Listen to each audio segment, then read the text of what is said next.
कुलदीप राठौर जी, धनीराम शांडिल जी, AICC के सारे सचिव और यहाँ पे उपस्थित तमाम नेतागण, कार्यकर्तागण, आप सबका इस सभा में बहुत बहुत स्वागत। यहाँ आने से पहले मैं माता शूलिनी के मंदिर में गई, इसीलिए इस सभा को सबसे पहले हम शूलिनी माता की जय बोल के शुरू करते हैं। आप मेरे साथ कहिए, मां शूलिनी की, मां शूलिनी की जय, मां शूलिनी की जय। कई नेताओं ने इंदिरा जी की जिक्र किया। इंदिरा जी का हिमाचल प्रदेश से बहुत लगाव था। यहाँ के पहाड़ों, हिमालय पर्वतों का उनके साथ मैं कह सकती हूँ एक आध्यात्मिक जुड़ाव था। आपको शायद ये मालूम नहीं होगा कि जब वे शहीद हुए, उससे कुछ समय पहले शायद उनको मालूम था कि शहीद होने वाली हैं। कुछ समय पहले उन्होंने अपने परिवार के सदस्यों को एक पत्र में ये लिखकर कहा कि मेरी अस्थियां सिर्फ संगम में नहीं विसर्जित करना, वहां जरूर करिए, लेकिन कुछ अस्थियां हिमालय के पर्वतों पर भी बिखेर देना।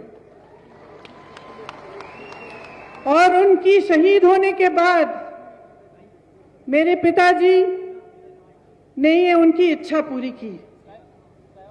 तो ये जो हिमालय के पर्वत यहां से दिखते हैं, जब आपको इन पे बर्फ दिखती है, तो उस बर्फ में घुली हुई इंदिरा जी की अस्थियां भी हैं। मैंने जब यहां घर बनाया शिमला के पास मशोबरा में, तो इसीलिए बनाया क्योंकि इंदिरा जी की एक छोटी सी निजी ख्वाहिश थी। उनका ये सपना था, उन्होंने हमें बहुत बार कहा कि जब मैं रिटायर होंगी तो मैं मशोबरा में एक घर बनाना चाहती हूं और वहीं पे मैं रिटायर होंगी। लेकिन रिटायर होने से पहले ही वो शहीद हो गई। वो बताती थी कि 25 जनवरी 1971 में जब हिमाचल का प्रदेश बना, तब वो यहां आई आप सबसे बातचीत करने के लिए, तो भारी बर्फ पड़ी थी और बोलते बोलते सभा के दौरान भी बर्फ पड़ रही थी, लेकिन ना आप हिले ना इंदिरा गांधी हिली।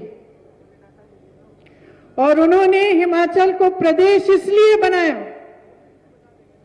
क्योंकि वो आपके हुनर को, आपकी हिम्मत को, आपके हौसले को पहचानती थी। अक्सर कहती थी कि आपकी हिम्मत, आपका हौसला पहाड़ जैसा विशाल है। जब हिमाचल प्रदेश बना तो उन्होंने शुरुआत की, शिमला में आकर सभा में ऐलान किया कि ये प्रदेश बनेगा। बहुत लोगों ने आलोचना की, उसमें कई ऐसे नेता हैं जो भाजपा में भी हैं। उस समय बहुत आलोचना हुई कि ये प्रदेश बना तो दिया इन्होंने, ये चलेगा कैसे, पैसा कहां से आएगा, आगे कैसे बढ़ेगा ये प्रदेश। लेकिन इंदिरा जी पीछे नहीं हटी। वो इसलिए पीछे नहीं हटी क्योंकि वो आपके हौसले को, आपके हुनर को पहचानती थी, उसका सम्मान करती थी। उनको मालूम था कि ये प्रदेश आप चलाएंगे, कि इस प्रदेश को आप बनाएंगे। और उसी तरह से जो पहले मुख्यमंत्री जी वाईएस परमार जी थे, उन्होंने आपकी सहायता के साथ, आपके सहयोग के साथ ये प्रदेश बनाया। इस प्रदेश को किसने बनाया? सिर्फ किसी एक पार्टी ने नहीं, एक सरकार ने नहीं। इस प्रदेश को यहाँ के कर्मचारियों ने बनाया। इस प्रदेश को यहाँ के युवाओं ने अपनी मेहनत से बनाया। यहाँ की महिलाओं ने बनाया जो दिन रात काम करती हैं। इस प्रदेश को यहाँ के वीरों ने बनाया, जो सीमा पर हमारी सुरक्षा करते हैं और यहाँ पर अपनी आमदनी भेजते हैं। ये प्रदेश आपका है। तो आज ये चुनावी सभा नहीं है, ये एक सोचने का समय है, मंथन करने का समय है कि ये प्रदेश जो आपने बनाया, आगे बढ़कर इसका क्या होगा। जिन लोगों की मेहनत के बल पर आज इस प्रदेश में एक इंफ्रास्ट्रक्चर है, हेल्थ केयर की कुछ सुविधाएं हैं, सड़कें बनी, विकास हुआ, ये आप सब ने किया। अब आपके भविष्य को क्या होगा, ये समय है कि आप इसके बारे में सोचें। अगर आप देखें तो ये 5 साल जो बीते हैं, इसमें भाजपा की सरकार ने आपके लिए क्या किया। और मैं ये इसलिए नहीं कह रही हूं कि ये चुनाव है तो आलोचना करनी ही है, कि ये चुनाव है हम इस तरफ है वो उस तरफ है तो हाँ उनकी बुराई करनी है। नहीं, मैं एक वास्तविकता आपको बताना चाहती हूं। कर्मचारियों को लीजिए, आपके प्रदेश में तकरीबन 2 लाख कर्मचारी हैं। आज कहां है? धरने पे बैठे हैं, महीनों से धरने पे बैठे हैं, सरकार का एक प्रतिनिधि नहीं आया। और धरने पे क्यों बैठे हैं? मैंने पूछा, अभी यहां आने से पहले मैं रुकी थी, उनसे बातचीत हुई, क्योंकि उनको पेंशन नहीं मिल रहा है। ये पेंशन किसने हटवाया? भाजपा की केंद्र सरकार ने हटवाया। जब पेंशन को, पुराने पेंशन को देने की बात होती है तो क्या जवाब मिलता है इनसे? कहते हैं पैसा ही नहीं है। आप सब ये कहते हैं इकोनॉमी खराब हो जाएगी, पैसा नहीं है हमारे पास। अच्छा, आपके पास कर्मचारियों के पेंशन के लिए पैसा नहीं है, लेकिन बड़े बड़े उद्योगपति मित्र जो हैं आपके, उनके लोन आप माफ कर देते हैं, उनको तमाम पीएसयू पकड़ा देते हैं, उनको कोल्ड स्टोरेज दिलवा देते हैं। सेब के दाम, फसल के दाम वो तय करेंगे, और जो मेहनत कर रहा है कर्मचारी, उसके लिए आपके पास न समय है और ना आपके पास पैसा है, और आप अपने मुंह से कहते हैं ये। तो मैं पूछना चाहती हूं कि इस प्रदेश के भविष्य का क्या होगा अगर एक ऐसी सरकार चलेगी जो कर्मचारी को नहीं मानती, उसका सम्मान नहीं करती, लेकिन सिर्फ अपने बड़े बड़े उद्योगपति मित्रों का सम्मान करती है। चलिए, कर्मचारियों की बात हुई, अब युवाओं की बात करते हैं। युवाओं की क्या हालात है यहां?